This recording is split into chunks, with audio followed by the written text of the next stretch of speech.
அனைவருக்கும் வணக்கம். எல்லாரும் நல்லா இருக்கீங்களா? குறிப்பா ஈரோடு கிழக்கு தொகுதி மக்கள் எல்லாரும் நல்லா இருக்கீங்களா? அவ்வளவுதான். இன்னும் கொஞ்ச நாள்ல மூட்டை முடிச்செல்லாம் கட்டிக்கிட்டு உங்க ஊர்ல வந்து இறங்கிடுவாங்க. எல்லாருமே வெள்ளை வெள்ளையா வெள்ளை வெள்ளையா வெள்ளையும் சொல்லையுமா வந்து அவ்வளோ நல்ல மனுஷங்களா தங்க மாட்டோம். அப்படியே வாழைப்பழ மாட்டோம். அப்படி உங்ககிட்ட அப்படியே கொஞ்சி கெஞ்சி எல்லாமே பேசுவாங்க. காலை பிடிப்பாங்க, கையை பிடிப்பாங்க. அப்படி அப்படி பேரன்பும் பெரும் பாசமும் காட்ட போறாங்க. போன தேர்தல் அப்பயே உங்களுக்கு ஞாபகம் இருக்கும். நடுவில் வந்த இடைத்தேர்தல் அப்ப குழந்தைங்களுக்கு வந்து நீங்க வாசல்ல வச்சு அந்த டேப் தண்ணியில குழந்தைங்களை குளிக்க வச்சுக்கிட்டு ஆய்க்கழி விட்டுட்டு இருந்தீங்கன்னா கூட ஹலோ அம்மா அதெல்லாம் நீங்க பண்ணக்கூடாது, அப்புறம் நான் எதுக்கு இருக்கேன் அப்படின்னு சொல்லி அந்த குழந்தைக்கு இவங்களே கழுவி விட்டு தொடச்சி விட்டு குட்டி கூரா பவுடர் வாங்கி போட்டு எல்லாம் பண்ணி விட்டு இது ஒரே ஒரு குழந்தை தானா அல்லது இன்னொரு குழந்தை எதனா பின்னாடி கொல்ல பக்கம் போயிருக்கு தானே வேணா வர வரைக்கும் வெயிட் பண்ணி இருந்து கழுவி விட்டு போட்டோமாமா அப்படிங்கிற ரேஞ்சுக்கு வந்து மக்கள் கிட்ட பாஞ்சு பாஞ்சு தங்களுடைய பாசங்களை காட்டி அப்படிலாம் பண்ணிட்டு இருந்தாங்க. ஏன்னா அவ்வளவு மரியாதை பாருங்க, வாக்களிக்கும் மக்கள் மீது இந்த மாதிரியான பொதுமக்கள் மீது அவ்வளவு மரியாதை, அவ்வளவு பாசம் திராவிட மாடலுக்கு. தேர்தல்னு வந்துட்டா, ஆனா தேர்தலில் வென்று அதிகாரம் என்று வந்துவிட்டால் அவர்கள் எப்படிப்பட்டவர்கள் அப்படின்ற ஒரு மிகப்பெரிய கேள்வி எழுந்துள்ளது. இன்னைக்கு காலையிலிருந்து ரொம்ப பரபரப்பா போயிட்டு இருக்கிற ஒரு செய்திங்க. அந்த காட்சியை பார்க்கும்போது உண்மையிலேயே இந்த தமிழ்நாட்டின் குடிமகனாக ஒரு சாதாரண ஒரு கிராமத்தில் பிறந்த ஒரு நபராக உண்மையிலேயே மனம் பதைக்குது. என்ன செய்தி அப்படின்றத ஒரு சிலர் கேள்விப்பட்டிருப்பீங்க, ஒரு சிலர் கேள்விப்பட்டிருக்க மாட்டீங்க. நான் டக்குன்னு சொல்லிடுறேன். சில மாதங்களுக்கு முன்பு ஒரு 2 மாசத்துக்கு முன்னாடி நினைக்கிறேன், பெஞ்சல் புயல் அப்படின்னு ஒன்று வந்துச்சு இல்லையா? அது பேர் கூட நமக்கு ஒழுங்கா சொல்ல தெரியாம நம்மளாம் கஷ்டப்பட்டலாம். அந்த புயல் சேதம் அப்படிங்கிறது குறிப்பா விழுப்புரம் மாவட்டத்தில் ரொம்பவே அதிகமா இருந்துச்சு. அங்க வந்து அதிகப்படியா தண்ணி தேங்கி நின்று பல சேதங்கள் உருவாயிருந்துச்சு. அதுல வந்து சில கிராமத்தை சேர்ந்தவங்க எல்லாம் முற்றுகையை பண்ணிட்டு இருந்தாங்க, மறியல் பண்ணிட்டு இருந்தாங்க. உங்களுக்கு தெரியும். அந்த சூழல்ல அந்த நேரத்துல அவங்க எல்லாரும் அவ்வளவு துயரத்துல கஷ்டத்துல இருந்த அந்த நேரத்துல வனத்துறை அமைச்சர் நம்ம பொன்முடி அவர்கள் உங்களுக்கு தெரியும், ரொம்ப ஃபேமஸ். ஆமா, அவரும் அவருடைய மகன் கௌதம் சிகாமணி அவர்களும் பார்வையிட போறோம் அப்படின்னு சொல்லி போறாங்க. போன இடத்துல அங்க இருவேல்பட்டு அப்படின்ற ஒரு கிராமத்தை சேர்ந்த அங்க போராடிட்டு இருக்கிற மக்கள் வந்து அவங்களுடைய ஆதங்கம் யாருமே வந்து பார்க்கல, ஒண்ணுமே செய்யல அப்படின்னு அந்த அரசாங்கம் மீது இருக்கிற தங்களுடைய ஆதங்கத்தை அந்த ஒரு கோபத்துல அங்க இருந்த சேற்றை வாரி இறைச்சி அவங்க வந்து அங்க வந்து முழக்கமிடுறாங்க, கூச்சல் போடுறாங்க. அந்த சேர் அவங்க வாரி இறைச்சதுல அவருடைய சட்டை மேல அவருடைய மகனுடைய சட்டை மேலாம் சேறு பட்டுருச்சு. அது மிகப்பெரிய நகைப்புக்குள்ளான ஒரு விஷயமா மாறிச்சு. தமிழ்நாட்டு அளவுல பாத்தீங்கன்னா அப்படி ஒரு நகைப்புக்குள்ளான விஷயமா மாறி திராவிட மாடல் அரசு அங்க யாரும் கால் வைக்க முடியல, தெருவில் மக்கள் வந்து பயங்கர கோபமா இருக்காங்க, எங்க போனாலும் விரட்டி அடிக்கிறாங்க அப்படின்ற செய்தி பரவலாக வர ஆரம்பிச்சிருச்சு. அதை தொடர்ந்து 2-3 செய்திகள் வர ஆரம்பிச்சு. உதயநிதி அவர்கள் போன இடத்துல இப்படிதான் திருப்பி அமைச்சிட்டாங்க, வேற ஒருத்தர் போன இடத்துல இப்படிதான் நடந்துச்சு, மக்கள் கேள்வி கேட்க ஆரம்பிச்சிட்டாங்க. இத்தனை ஆண்டு கால வரலாற்றில் இல்லாத அளவுக்கு இந்த ஆட்சி மீது இந்த 3 ஆண்டுகளில் மக்கள் உச்சகட்ட வெறுப்புல கோபத்துல இருக்காங்க அப்படிங்கிற மாதிரி எல்லா இடத்துலையுமே செய்திகள் பரவ ஆரம்பிக்குது. அதை தொடர்ந்து உங்களுக்கு தெரியும், ஒரு பாட்டியுடைய வீடியோ ஒன்று வைரல் ஆச்சு. உங்களுக்கு தெரியும், செருப்பை ஏதோ எடுத்து எரிஞ்சாங்க போஸ்ட் மேலன்னு சொல்லி அந்த பாட்டியை பிடிக்க தனிப்படை அப்படின்ற மாதிரியான செய்தியெல்லாம் நம்ம கேள்விப்பட்டு அதையும் ஊர் உலகமே பார்த்து சிரிக்கிறதா அழுவுறதா என்னடா சொல்றதுன்னு தெரியல. இருந்தாலும் பாட்டிகளை பத்திரப்படுத்தணும் அப்படின்ற ஒரு இடத்துல இருந்துச்சு, அதுவும் நமக்கு தெரியும். அடுத்து சில தாத்தாக்கள் அப்படின்ற மாதிரியும் அடுத்து வந்துட்டு இருக்குது. இப்படியாக இருக்கக்கூடிய சூழல்ல நடந்து சில மாதங்களுக்கு முன்பு ஐயா ஸ்டாலின் அவர்கள் சொன்னது தெரியும் உங்களுக்கு. எனக்கு ஓட்டு போட்டவர்கள், ஓட்டு போடாதவர்கள், திமுகவை ஆதரிப்பவர்கள், ஆதரிக்காதவர்கள் எல்லாருக்குமான அரசாக இந்த அரசாங்கம் இருக்கும் அப்படின்ட்டு வசனம்லாம் நல்லா மேடையில தான் பேசினார். ஆனால் அந்த சேத்தவாரி இறைச்சி அவமானப்படுத்திட்டாங்க, என் கௌரவத்தை வந்து குழி தோண்டி புதைச்சிட்டாங்க அப்படிங்கிற அந்த பழிவாங்கும் உணர்ச்சி அவங்கள சும்மா விடக்கூடாது அப்படிங்கிற எண்ணத்தினால அந்த கிராமத்துக்கு வந்து தொடர்ச்சியாக ஒரு 2 பேரை தேடுறாங்களா, ஒரு ஆண் ஒரு பெண். பேர் விஜயராணி, அவர் இன்னொருத்தர் ஏதோ ஒரு பேர். 2 பேரையும் வந்து தேடுறாங்களாம். அது யாருன்னு எங்களுக்கு தெரிஞ்சு ஆகணும்னு சொல்லி அவங்க நம்மள போலீஸ் தேடுது இப்படிலாம் பண்ணுதுன்னு சொல்லி அவங்க ஊருக்குள்ளேயே வரதுக்கு பயந்துக்கிட்டு எங்க இருக்காங்க அப்படின்ற மாதிரி தெரியல. இது வந்து நம்ம கேள்விப்படக்கூடிய செய்திகள், ஊடகங்கள்ல வந்த செய்தி. இன்னைக்கு வந்து அமமுகவுடைய தலைவராக இருக்கக்கூடிய டிடிவி தினகரன் அவர்கள் இந்த நேரத்தில் வந்து ஒரு ட்வீட் போட்டிருக்காரு. பாலிமர்ல இது செய்தியா வந்திருக்குது. இன்னும் அடுத்தடுத்து தலைவர்கள் அதை பத்தி கண்டிக்க போறாங்க, பேச போறாங்க. ஆனா என்ன பண்ணிருக்காங்க அப்படின்னா அந்த காட்சிகளை உண்மையிலே கண்ணால பார்க்க முடியலைங்க. ஏதோ ஒரு மிகப்பெரிய சமூக விரோதியை அல்லது வந்து ஒரு மிகப்பெரிய பயங்கரவாதியை பிடிக்க போற மாதிரி அந்த காவல்துறை அங்க போய் அந்த கிராமத்துல பண்ணக்கூடிய அந்த அது எப்படி சொல்றதுன்னு தெரியல. அங்க பிடிச்சி இழுக்கிறாங்க, ஒரு அம்மாவை பிடிச்சி இழுக்கிறாங்க. ஒரு ஒரு அடிப்படை வந்து ஒரு பெண்ணை கைது பண்றதா இருந்தா பெண் காவலர்கள் அங்க இருக்கணும், அவங்க தான் கைது பண்ணணும் அப்படிங்கிறது. ஆனா இவங்க ஒட்டுமா அப்படியே அந்த கிராமத்துக்குள்ள புகுந்து இவங்க பண்ணக்கூடிய அந்த காட்சிகள் எல்லாம் பார்க்கும்போது ஒரு பாட்டிமா போலீஸ்காரங்க அப்படியே புகுந்து போறாங்க. அந்த பாட்டி பாவம் போலீஸை பார்த்தா பயப்படுற சனம் தானுங்க நம்ம சனம். நம்ம இப்படி பேசிட்டு இருக்கிறோம். ஆனா நம்ம ஊர்ல இருக்கக்கூடிய நம்ம தாத்தா பாட்டிங்க நம்ம சொந்தக்காரங்க திடீர்னு நம்ம தெருவுக்குள்ள போலீஸ்காரங்க 4 பேர் வந்தா எப்படி நினைப்பாங்க? அப்ப அவங்க கையெடுத்து கும்பிடுறாங்க ஒரு பாட்டி. ஐயா, என் குடும்பத்துல இருக்கிறவங்கள யாரும் எதுவும் பண்ணலைங்கயா, அதுக்கு எதுவும் சம்மந்தம் இல்லைங்க, அவங்க ஏதோ படிக்கிற பிள்ளைங்கயா, ஒன்றும் பண்ணிடாதீங்கன்னு சொல்லி கெஞ்சுதுங்க.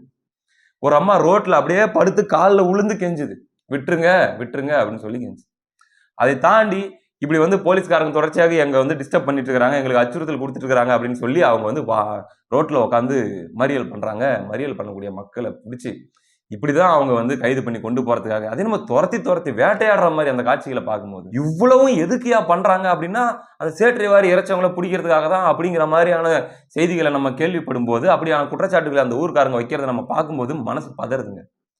அவ்வளவா அதிகார மோகம் அப்படின்றது அந்த அதிகாரத்துல இருந்தா நமக்கு வந்து என்ன தன்னை பற்றி நினைப்பு அப்படிங்கிறது அப்படி இருக்குமா? இதே திமுக எதிர்கட்சியாக இருந்தபோது, அதிமுக ஆளுங்கட்சியாக இருந்தபோது முதலமைச்சர் பதவியை பற்றி, முதலமைச்சரை பற்றி தமிழன் பிரசன்னா இன்னைக்கு எங்க போயிருப்பாரு? அவர் வந்து தமிழன் பிரசன்னான்னு சொன்னா கூட நம்மளும் கோச்சிப்பாங்க, திராவிடன் பிரசன்னான்னு சொல்லு அப்படின்ட்டு. அந்த திராவிடன் பிரசன்னா இன்னைக்கு பொங்கல் நேரம் வாழ்த்து பெற போயிருப்பாரு. வாழ்த்து பெற்று அது வந்து அவர் கையால ஒரு 10 ரூபா நோட்டை வாங்கிட்டு வந்தா தான் நமக்கு வந்து ராசி அப்படின்ற மாதிரி அந்த மாதிரியான முற்போக்கான சிந்தனை கொண்டவங்க இன்னைக்கு நிறைய எல்லாம் உடன்பிறப்புகள்லாம் போயிட்டு அங்கங்க வாங்கிட்டு இருப்பாங்கன்னு வச்சுக்கோங்க பொங்கல் வாழ்த்துக்கள். அந்த பிரசன்னா போன ஆட்சியில் இருக்கும்போது சொன்ன வார்த்தை என்ன? முதலமைச்சர்னா என்ன? 2 கொம்பு முளைச்சிருக்குதா? யாரு முதலமைச்சர்? எனக்காக நான் ஓட்டு போட்டு தேர்ந்தெடுத்த வேலைக்காரன். முதலமைச்சர்னா யாரு? கொம்பா? போலீஸுக்கு என்னலாம் வச்சிருந்தா கொம்பா? எனக்கு வேலை செய்யறதுக்கு நான் நியமிச்சிருக்கிற முதல் வேலையாளர். நான் சொல்லீங்க. நம்ம முதலமைச்சர்னா அப்படி சொன்னோம்னா அவரு தான் வந்து ராஜராஜ சோழன், மனுநீதி சோழன்லாம் சொல்லிட்டு இருக்கிறாங்க, மாமன்னர் அப்படின்ற மாதிரிலாம் சொல்லிட்டு இருக்கிறாங்க. அப்படின்னும் போது நம்ம போயிட்டு மக்கள் ஓட்டு போட்டு தேர்ந்தெடுத்த வேலைக்காரன் அப்படின்னு நம்ம சொல்ல முடியுமா? ஆனா வந்து பிரசன்னா சொன்னாரு போன ஆட்சியில் இருக்கும்போது அந்த ஆட்சியில் இருந்த முதலமைச்சரை இவங்க எதிர்கட்சி தலைவராக இருக்கும்போது அப்படி மக்களுக்காக குரல், மக்களோடு மக்களாக மக்கள் ஆட்சி அப்படிங்கிறது வந்து எந்த அளவுக்கு இவங்க நம்பக்கூடியவங்க, சனநாயகம் பாசிசத்துக்கு எதிராக அப்படிங்கிறத பயங்கரமா நம்பக்கூடியவங்க இல்லையா? அதனால 2 கொம்பா முளைச்சிட்டு இருக்குது. வேலைக்காரன், சாதாரண வேலைக்காரன். எப்படி வந்து என் வீட்டில் வந்து சாக்கடை அடைச்சிருக்குது அல்லது வந்து ஏதோ ஒரு அடைப்பு இருக்குது, கழிவு நீர் அடைப்பு இருக்குது அப்படின்னா அதை வந்து நான் எப்படி கார்பரேஷனுக்கு ஃபோன் போடுவேன், அவங்க வந்து அவங்களுக்கு மேலே இருக்கிறவங்களுக்கு ஃபோன் பண்ணுவாங்க, அவங்க அவங்களுக்கு மேலே ஃபோன் பண்ணுவாங்க, வந்து இவங்க க்ளீன் பண்ணிட்டு கொடுத்துட்டு போவாங்கல்ல. இந்த என்னுடைய வீட்டில் இருக்கக்கூடிய அடைப்பிலிருந்து எல்லாத்தையும் சுத்தம் பண்ணி கொடுக்குற இந்த சிஸ்டம் வழிநடத்துற வேலைக்காரன் அப்படிங்கிற நானாச்சு இவ்வளோ டீசெண்டாக சொன்னேன். அவர் அப்படி சொன்ன ஆளு.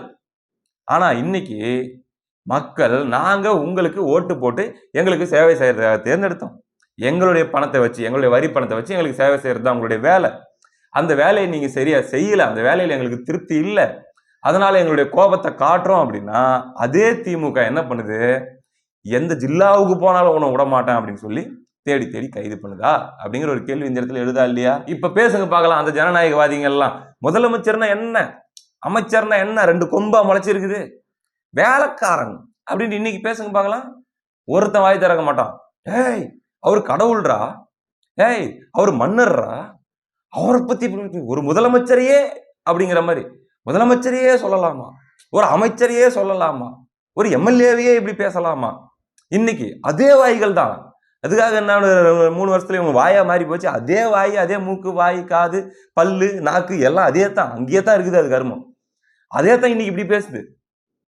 ஏன்னா இன்னைக்கு அதிகாரத்தில் உட்காந்துட்டு இருக்கிறது யாருன்னா இவங்களுடைய தலைவர்கள் அப்படின்னு உடனே அவங்க வந்து பாத்தீங்கன்னா அப்படி ஆல்மைட்டி காட் அப்படின்ற ரேஞ்சுக்கு தான் அவங்களுடைய பார்வையில் எல்லாம் வல்ல சர்வேஸ்வரன் அப்படின்ற இடத்துக்கு அவங்க போயிட்டாங்க போல இருக்குது. அதனால அவங்களை வந்து மக்கள் எந்த கேள்வியும் கேட்டக்கூடாது. ஆனா மறுபடியும் ஓட்டு போட போகும்போது நாங்க என்ன பண்ணுவோம், இதான் இப்போ ஈரோடு கிழக்கு வந்துருச்சு இல்லை, மறுபடியும் பாருங்க அவ்வளவுதான். இன்னொரு 10 நாள் தான் அம்மாக்களுக்கெல்லாம் ஆய் கழுவி விடுற வேலை.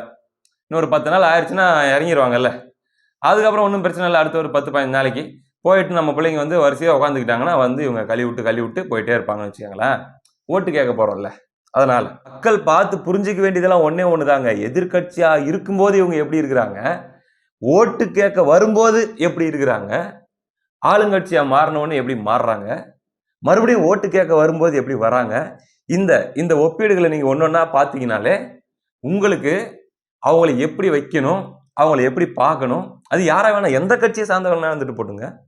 இந்த அரசியல்வாதிகள் காலில் வந்து விழுறவங்க, வெள்ளை வேட்டி வெள்ளை சட்டை கட்டிட்டு தெய்வமேனு வந்து கால் விடுறாங்க பாருங்க, ஒத்த ஓட்டுக்காக. அவங்கள எல்லாம் எப்படி பார்க்கணும் அப்படின்ற புரிதல் மக்களுக்கு வந்துருங்க. கட்சிகளுக்கு அப்பாற்பட்டு பார்ப்போம்.